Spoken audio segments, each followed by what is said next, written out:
មានបងប្រុសម្នាក់គាត់ឆាតមកសួរខ្ញុំថា Oppo យើងនឹងយើងបាញ់រូបទៅ iPhone បានតែបងបាញ់តាមណា អូខេអញ្ចឹងនៅក្នុងវីដេអូនេះខ្ញុំនឹងបង្ហាញបងប្អូនអំពីរបៀបនៅក្នុងការផ្ទេរឯកសារក៏ដូចជារូបភាពរវាងទូរស័ព្ទ Oppo ជាមួយនឹងទូរស័ព្ទ iPhone អញ្ចឹងដើម្បីងាយស្រួលធ្វើការផ្ទេរឯកសាររវាង Oppo ជាមួយនឹង iPhone អញ្ចឹងជាដំបូងអ្វីដែលបងប្អូនត្រូវការគឺធ្វើការដំឡើងកម្មវិធីមួយនៅក្នុង iPhone របស់យើងគឺកម្មវិធី O+ Connect ដែលបងប្អូនអាចទាញយកបាននៅក្នុង App Store របស់ទូរស័ព្ទ iPhone តែម្ដងអញ្ចឹងយើងចុច get ហ្នឹងមកហើយយើងធ្វើការ verify ដើម្បីដំឡើងវាអូខេអញ្ចឹងនៅពេលបងប្អូនដំឡើងវាចប់ហើយបងប្អូនចូលមកកាន់កម្មវិធី O+ Connect ហ្នឹងមកយើងចុច agree and continue ហើយយើងអូសមើលការណែនាំរបស់គេបន្តិចយើងចុច get start ហើយនៅត្រង់កន្លែងនេះបងប្អូនត្រូវចុចពាក្យថា allow ហើយយើងចុច allow ម្ដងទៀត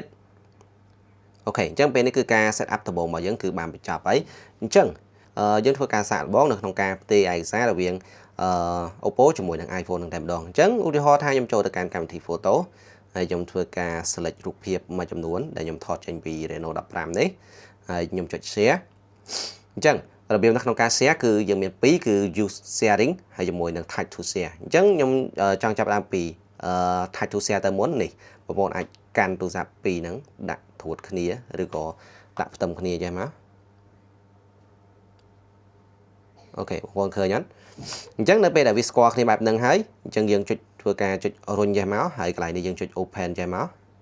អូខេអញ្ចឹងពីដំបូងគឺវារៀងដំណាក់កាលស្មុគស្មាញតិចយើងត្រូវចុច allow ម្ដងទៀតហើយយើងយកពាក្យថា allow full access អញ្ចឹងវានឹងធ្វើការតាក់ទងគ្នាវានឹងធ្វើការ share hotspot រវាងទូរស័ព្ទទាំងពីរហើយយើងចុច allow while using the app join អញ្ចឹងដំណាក់កាលដំបូងអាចថារៀងស្មុគស្មាញតិចប៉ុន្តែនៅពេលដែលបងប្អូនប្រើវាយូរវានឹងងាយស្រួលវិញគឺវាអត់មានដំណាក់កាលរៀងច្រើនសាំញ៉ាំអញ្ចឹងទេអូខេអញ្ចឹងឃើញថារយៈពេលនៅក្នុងការផ្ទេរគឺអត់ពិបាកទេគឺរហ័សអញ្ចឹងចំពោះដំណាក់កាលដំបូងអាចថាវារៀងយឺតយ៉ាងបន្តិចប៉ុន្តែនៅពេលដែលយើងប្រើប្រាស់នៅក្នុងការផ្ទេរលើកទី2ឧទាហរណ៍ខ្ញុំផ្ទេររូបភាពដែរអូខេនេះខ្ញុំធ្វើការផ្ទេរវាមួយសារទៀតចឹងនៅលើទូរស័ព្ទ iPhone អត់មានចាំបាច់ធ្វើការបើកកម្មវិធីហ្នឹងទេនៅពេលដែលយើងទល់ក្បាលបែបហ្នឹងគឺយើងចុច open បានតែម្ដង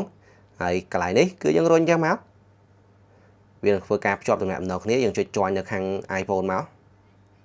អូខេរួចរាល់ឃើញទេអត់មានស្មុគស្មាញអីច្រើនទេអូខេមិញគឺយើងធ្វើការផ្ទេរពី Oppo ទៅកាន់ iPhone ឥឡូវយើងផ្ទេរពី iPhone មកកាន់ Oppo វិញអញ្ចឹងយើងចុចពាក្យថា send យើងចុច photo and video នេះមកឥឡូវយើង select ប្រមាណរូបមក1 2 3 4 2 13 14អញ្ចឹងយើងចុច send មកអូខេអញ្ចឹងនៅលើនេះគឺយើងអត់ឃើញទេប៉ុន្តែយើងអាចធ្វើការប្រើ tag to share ជាបានដូចគ្នាឃើញទេអញ្ចឹងយើងចុច open